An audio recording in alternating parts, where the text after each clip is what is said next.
حضرت عمر رضی اللہ عنہ کس طرح اسلام کے بارے میں مشہور تھے، اور جب اللہ تعالیٰ نے قرآن سننا نصیب فرمایا اور ایمان کی توفیق ہوئی تو وہ عمر ہے جن کے بارے میں نبی فرماتے ہیں، مسند احمد کی روایت میں ہے،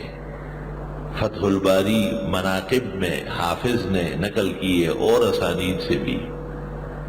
لو کان بعدی نبی لکان عمر، میرے بعد نبوت کی گنجائش ہوتی ہے، کوئی پیغمبر آنے والا ہوتا تو عمر کو نبی بننا تھا۔ اتنے زبردست منتظم، جاننثار، صادق، دیانتدار، متقی، پارسا، شجاع، غیرت اور سخاوت، عبادت کا پیکر،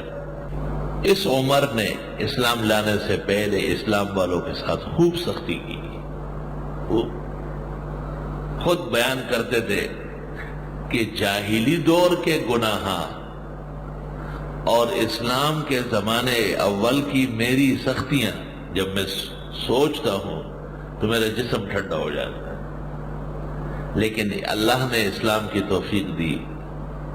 اور عمر مظہر اور مظہر اسلام کہلائے۔